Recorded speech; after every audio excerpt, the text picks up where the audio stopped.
حي على الفلاح. I have to compare what Allah has given me here to what Allah will give me in the akhirah, and two comparisons always come in my mind: khayrun wa abqa. Whatever Allah has is better, whatever Allah has lasts longer. Whatever Allah has is better, meaning if I have food here, Allah will give me better food in Jannah. This is awesome food, don't get me wrong, I'm grateful for this food, but Allah has better in store. Then Allah has given me health, but this health will not last forever. This youth will not last forever. This ability even to speak for some people won't last forever. The vision you have right now, your eyesight is pretty decent. But as you get older, it's going to get weaker. It's not going to last forever. But what Allah has for you in storage, in Jannah, that lasts longer than this. So why work so hard for something temporary when you can work hard for something permanent? That's the attitude. This next bit of advice. First of all, don't be deluded by wealth. Don't be overly happy and overly excited by material things. Think higher than that. Through whatever Allah has given you. Because Allah has given this wealth to you, you should use whatever Allah has given you to pursue the next home, the final home. You have a home here, you have wealth here, but everything you've been given, you can put it to use to build your akhirah. What that suggests is whatever Allah has given you, for some of you, Allah has given high intelligence. For some of you, you're amazing programmers. For some of you, Allah has given you very good business sense. For some of you, Allah has given great physical ability. Allah has given you different things. Whatever Allah has given you, first you do an audit of what Allah has given you. Then you figure out, how do I give this to Allah? How do I use what I have to build my akhirah? How do I use this talent that I have to do something good that can build my akhirah? Allah is saying the rizq for you will come, and more of it will come if your concern is not yourself, your concern is actually others. You want to do something more, greater than yourself. This attitude of, this is against selfishness itself. Allah is not against having wealth. But Allah is subhanahu wa ta'ala in this ayah remarkably against wealth that is just about you. Your entire goals and aspirations are limited to yourself. How selfish and pathetic a way to live. You cannot call yourself a member of a community if you don't care about anybody beyond yourself, practically. In your head you care, that doesn't mean anything. But what have you actually done? What have I actually done? Through this community advice, Allah is telling Qarun, if you don't become a good example yourself, you don't straighten out your life yourself, you are not just corrupt yourself, you are the cause of corruption. You are the cause of corruption. That's heavy. That's really heavy. Now our actions are not limited to ourselves. Our misbehavior is not limited to ourselves. Even the younger kids that are here, you are an older sibling.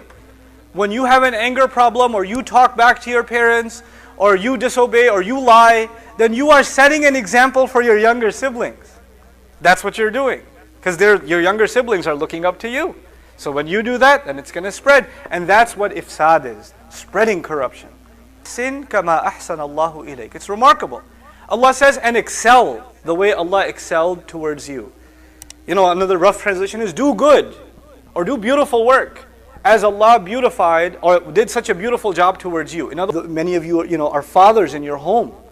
You as a father in your home, the way you carry your life, the way you live your day, it sends a huge message to your children on what is important, what isn't important. When people are raised on Judgment Day, you know what they say? إِلَّا بِثْنَا إِلَّا يَوْمًا. We only lived one day. In other words, Allah gives a comparison that our entire life can be reduced to one day. One day. So if you can fix one day, meaning what should you accomplish in one day? For the men here, did I pray in the masjid? Did I pray Fajr in the masjid?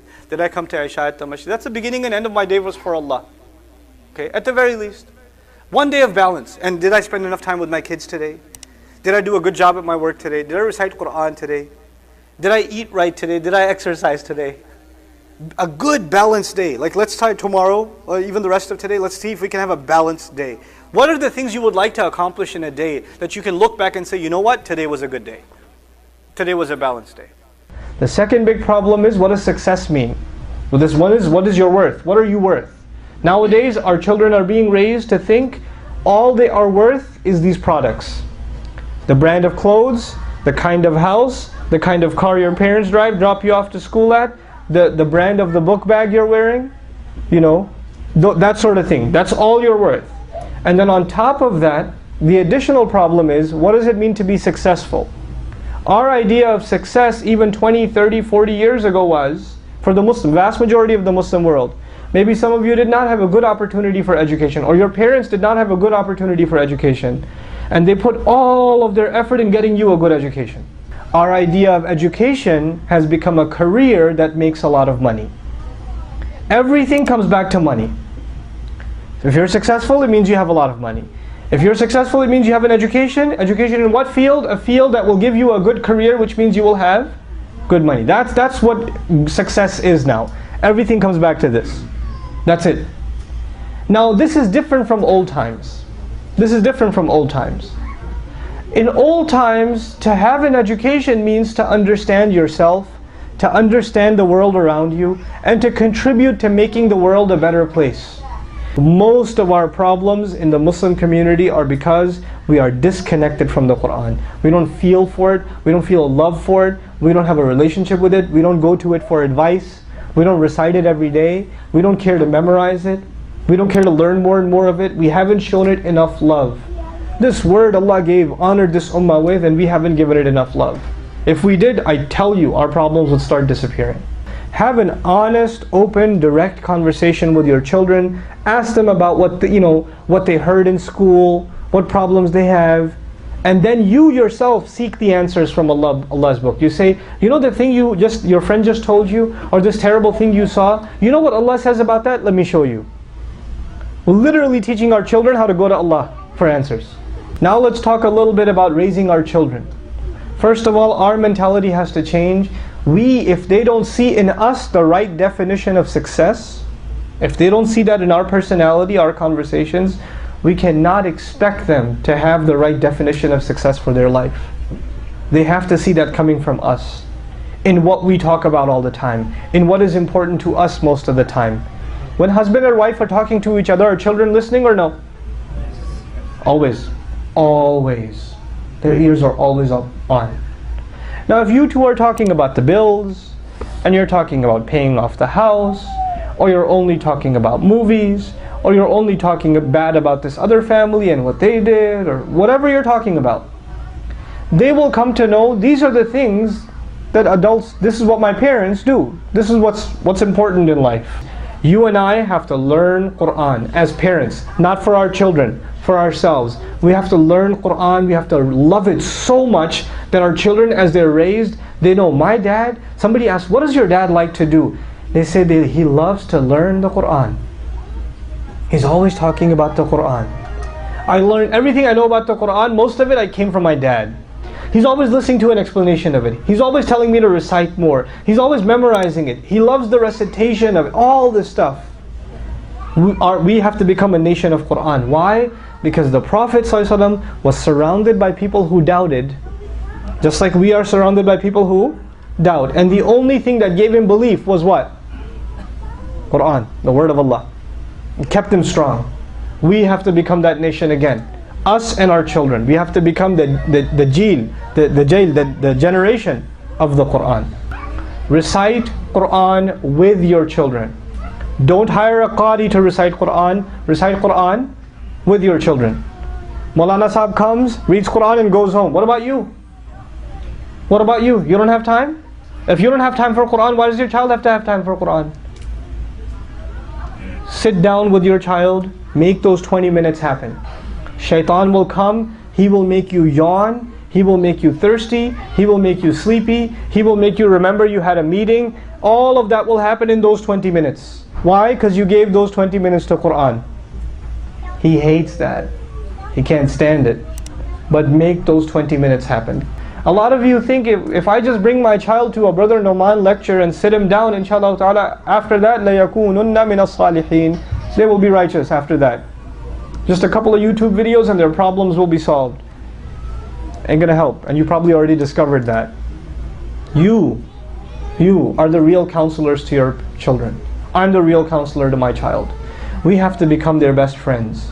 And that's the next thing that's changed in the world. You know, parents and children had a very organic, natural relationship in the old world. In the new world, dad is at work most of the day. And he comes home tired. By the time he comes home, most of the time children are already asleep.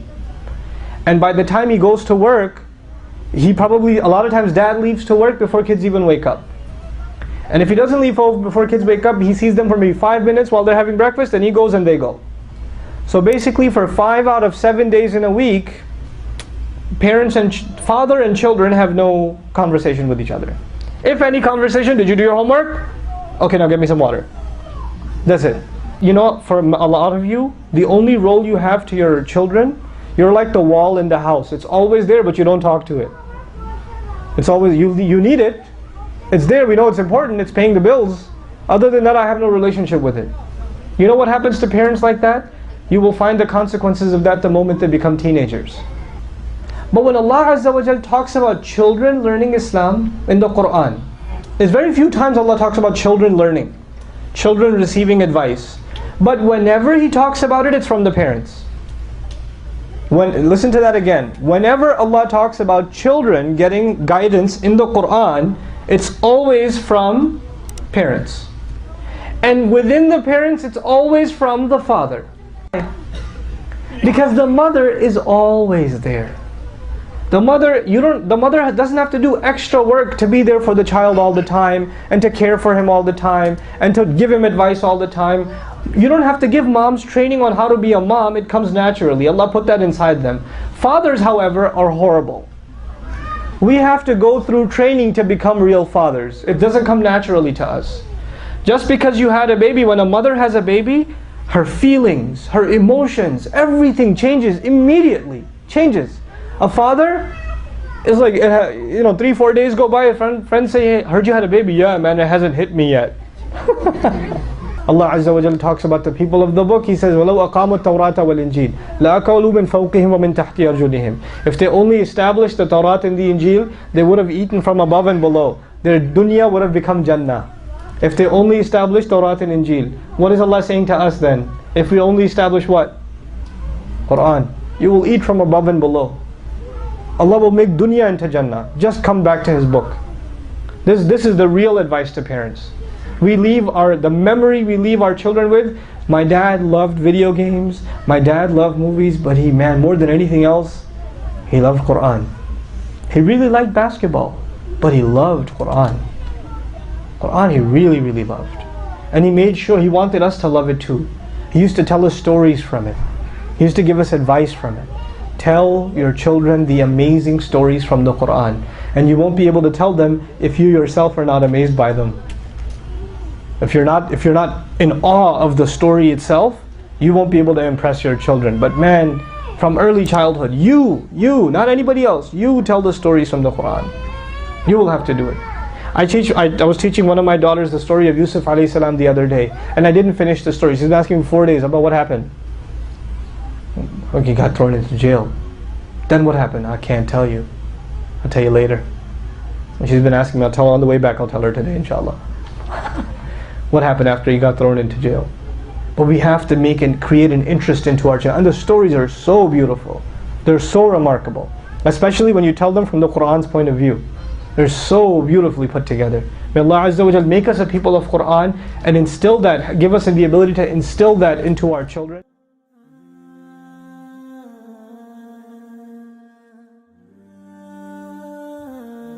Assalamu alaikum wa rahmatullah. If you enjoyed this video, please do share it with friends and family. If you want to see more videos from this series, click on the box at the top.